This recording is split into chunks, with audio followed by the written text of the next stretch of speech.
नमस्कार, जय माता की। कैसे हैं आप सब लोग? आशा करती हूँ कि आप सब लोग स्वस्थ होंगे, खुश होंगे। आज मैं लेकर आई हूँ विकट संकष्टी चतुर्थी की व्रत कथा, जिसे सुने बगैर या फिर पढ़े बगैर व्रत जो है संपूर्ण नहीं माना जाता है। वैसे तो व्रत कोई भी हो, बिना कथा सुने या फिर पढ़े व्रत जो है संपूर्ण नहीं होता है। तो चलिए जानते हैं कि विकट संकष्टी चतुर्थी की व्रत कथा क्या है। चैत्र माह के अंत के साथ ही वैशाख माह की शुरुआत हो चुकी है। सनातन धर्म में इस माह का विशेष महत्व होता है। इस महीने पूर्णिमा के बाद आने वाली चतुर्थी को संकष्टी चतुर्थी या फिर विकट संकष्टी चतुर्थी कहा जाता है। इस साल ये पर्व 27 अप्रैल दिन शनिवार को पड़ रहा है। इस दिन पूरे विधि विधान से विघ्नहर्ता भगवान श्री गणेश जी की पूजा अर्चना करने से भक्तों के कष्टों का निवारण होता है और सभी मनोकामनाएं पूर्ण होती हैं तथा घर परिवार में आ रही विपदा जो है दूर होती है और कई दिनों से रुके हुए मांगलिक कार्य जो है संपन्न होते हैं। धार्मिक मान्यताओं के अनुसार इस दिन भक्त जो है दिन भर व्रत रखते हैं और भगवान श्री गणेश जी की पूजा अर्चना करते हैं। शाम के समय चंद्र उदय के बाद चंद्रमा की पूजा करते हैं और उनको अर्घ देते हैं और साथ में व्रत का पारण करते हैं। इसी दिन भगवान गणेश जी की पूजा करने से संतान प्राप्ति का भी वरदान प्राप्त होता है। तो आइए जानते हैं कि संकष्टी चतुर्थी व्रत की प्रचलित कथा क्या है।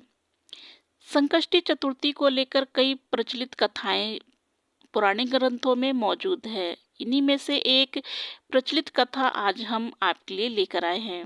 एक बार माता पार्वती और भगवान शिव नदी के किनारे बैठे हुए थे। तभी माता पार्वती और भगवान शिव का चौसर खेलने का मन हुआ, लेकिन खेल की निगरानी करने वाला कोई तीसरा नहीं था। ऐसे में भगवान शिव ने अपने वरदान से एक बालक को प्रकट किया और माता पार्वती और भगवान शिव ने उसे आदेश दिया कि इस खेल को अच्छे से देखना और अंत में विजेता की घोषणा करना। भगवान शिव और माता पार्वती ने ये खेल खेलना शुरू कर दिया।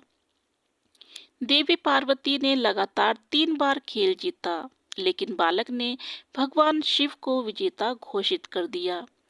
ये सुनकर माता पार्वती को बहुत गुस्सा आया और बालक को श्राप दे दिया। वह लंगड़ा हो गया। बालक ने माता पार्वती से क्षमा याचना की और माफी मांगा। माता ने बालक की विनती को सुना और कहा कि दिया हुआ श्राप वापस नहीं लिया जा सकता, लेकिन माता ने एक उपाय बताया जिससे वह श्राप से मुक्त हो सकता है। उन्होंने कहा कि संकष्टी वाले दिन यहाँ पर पूजा अर्चना करने कुछ कन्याएं आती हैं। उनसे व्रत विधि जानकर पूजा करने से वह श्राप से मुक्त हो जाएगा। कन्याओं ने श्राप से मुक्त होने के लिए 21 दिनों का व्रत करने के लिए कहा। माता पार्वती के सुझाव के अनुसार बालक ने संकष्टी चतुर्थी के दिन व्रत का पूजा पाठ करना शुरू कर दिया और भगवान गणेश उसकी पूजा से प्रसन्न हो गए और गणेश जी ने उसकी इच्छा पूछा।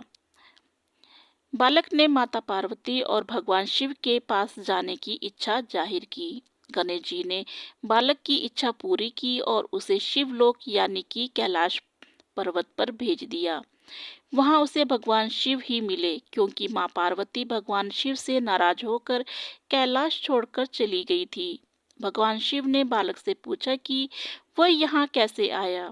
तब वह बालक ने संकष्टी चतुर्थी के व्रत के बारे में बताया। इसके बाद भगवान शिव ने माता पार्वती को मनाने के लिए संकष्टी चतुर्थी का व्रत और पूजन किया, जिससे प्रसन्न होकर मां पार्वती कैलाश वापस आ गई। इस व्रत को लेकर ऐसी मान्यता है कि जो भी इस दिन सच्चे मन से विघ्नहर्ता भगवान श्री गणेश जी की पूजा अर्चना करता है, उसकी सभी मनोकामनाएं पूर्ण होती हैं और कष्टों का निवारण होता है। तो ये थी विकट संकष्टी चतुर्थी की व्रत कथा। अगर आपको ये वीडियो अच्छी लगी हो तो प्लीज़ लाइक कीजिए, सब्सक्राइब कीजिए, शेयर कीजिए। साथ में बेल आइकन को प्रेस करना बिल्कुल भी ना भूलिए। धन्यवाद। जय माता की।